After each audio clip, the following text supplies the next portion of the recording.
Four companies are about to spend $725 billion this year building warehouses full of computer chips. More money than the entire GDP of Switzerland, spent in 12 months on buildings most of us will never see. That's Amazon, Microsoft, Google, and Meta combined in 2026 alone. And it's not even the ceiling. Analysts expect that number to blow past $1 trillion by 2027. To put that in perspective, that's more than the US spent on the entire Apollo space program, adjusted for inflation, spent not over a decade, but in a single year by four companies on server farms. So here's the question that should be keeping every investor, every power grid operator, and honestly, every one of us up at night. Is this the greatest infrastructure bet in the history of capitalism? Or the biggest bubble anyone has built since the dot-com crash? By the end of this video, you'll understand exactly how we got here, where the money is actually going, who's making a fortune, who's quietly terrified, and what happens if the bet doesn't pay off. Let's get into it. Every gold rush has the same underlying question.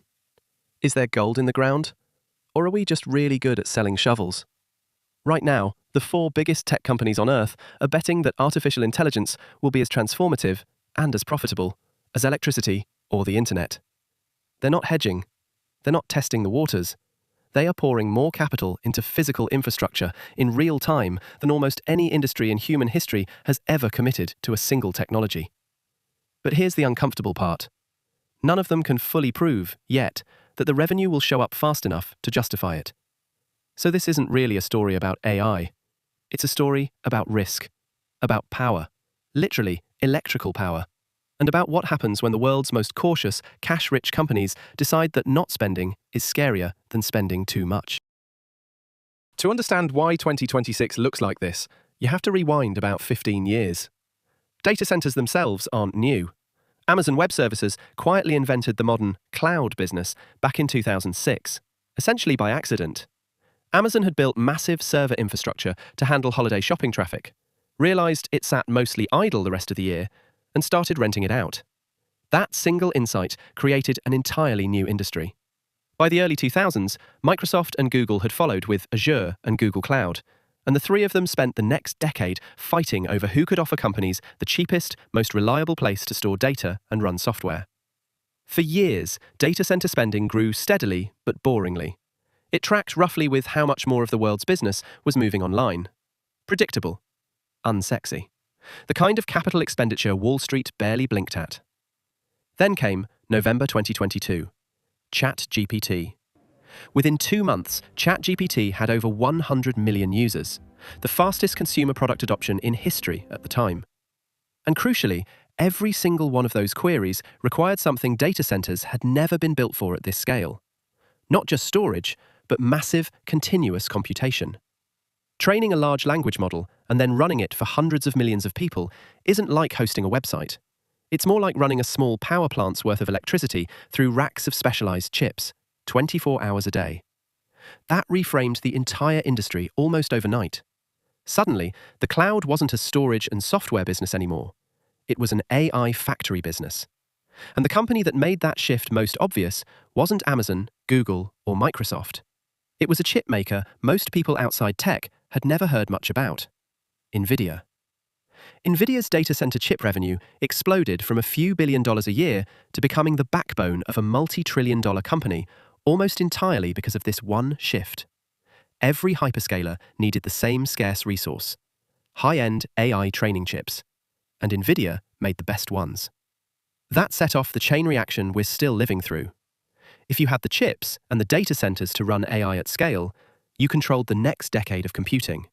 If you didn't, you'd be renting your future from someone who did. No CEO wanted to be the one who blinked. Let's just sit with a scale for a second, because it's genuinely hard to process. In 2025, the big four hyperscalers spent a combined $410 billion on capital expenditures, already a record. For 2026, that number is jumping to roughly $725 billion, a 77% increase in a single year. Break it down by company, and it gets even more staggering. Amazon is guiding to around $200 billion in 2026 capex, most of it tied to AWS data centers and its custom Trainium chips. Microsoft, according to CFO Amy Hood, is tracking toward roughly $190 billion, with the company citing rising memory chip costs as part of the jump, and admitting it expects to remain capacity constrained through the rest of the year despite that spending. Alphabet raised its guidance to as high as $190 billion. Meta, which doesn't even have a public cloud business to sell this capacity to, is still guiding toward $115 to $135 billion, spending almost entirely to build and train its own AI models. Think about that Meta number for a second. This is a company spending well over $100 billion on infrastructure with no direct rental revenue model behind it, purely on the belief that AI capability itself will pay for itself through better ads, better products, and staying relevant. And this isn't the ceiling. Layer on top of this the Stargate project, a $500 billion joint venture between OpenAI, SoftBank, and Oracle to build a network of AI compute campuses across the US, with Oracle alone guiding toward $50 billion of its own capex this year.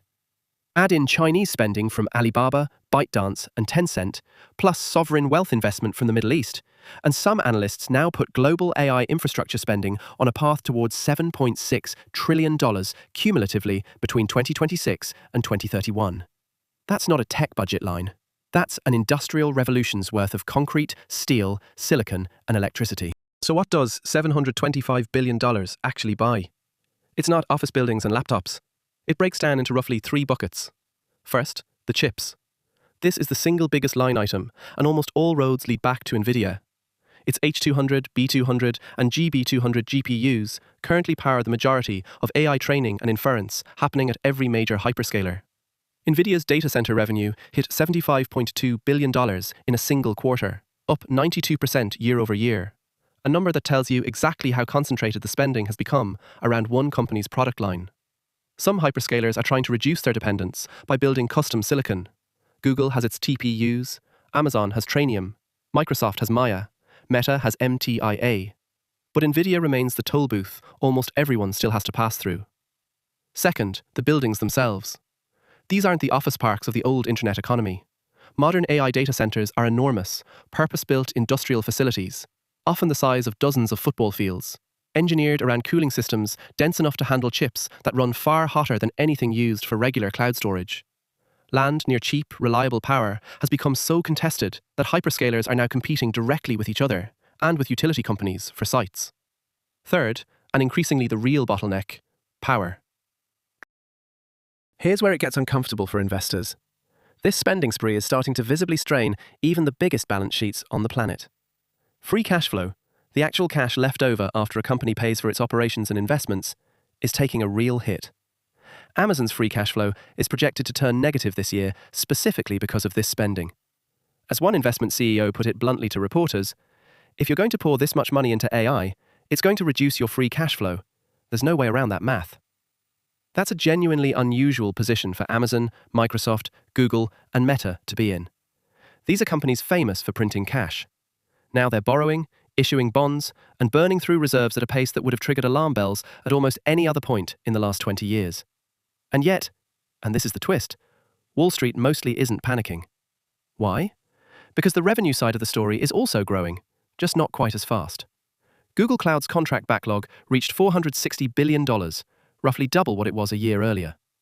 Cloud revenue across Amazon, Microsoft, and Google is climbing by billions of dollars per quarter. Enterprise customers are signing multi-year AI contracts. That's the bull case in one sentence. The demand is real, it's just arriving slightly behind the infrastructure built to serve it. The bear case is just as simple. What if it doesn't catch up in time?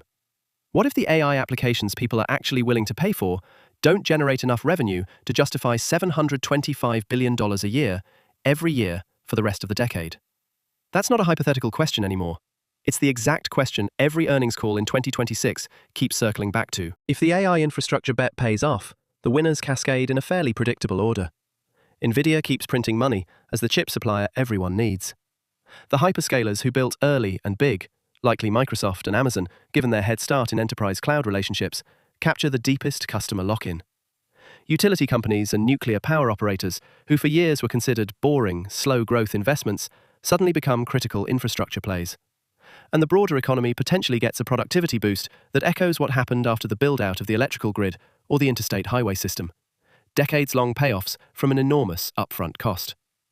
If it goes wrong, the pain is just as cascading, but in reverse.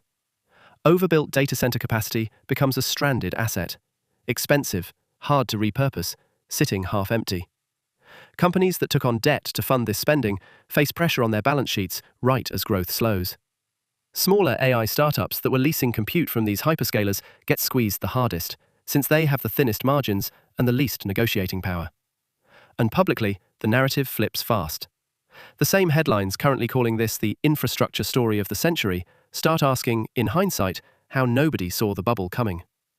The honest answer right now is that both stories are plausible, and the people spending the money know it. That's exactly why every hyperscaler is racing at the same time, even though they all suspect some of this capacity might go unused. Being short on compute, in their calculus, is a more dangerous position than overspending, because if a competitor gets there first with a capability you don't have, you don't get a second chance to catch up. Overspending is a balance sheet problem. Underspending, in their view, is an existential one. Let's zoom into one company to see how this plays out in practice. Microsoft. Microsoft has arguably been the most aggressive and most strategic player in this entire boom, largely because of one decision made years before ChatGPT ever launched: its early, deep investment in OpenAI.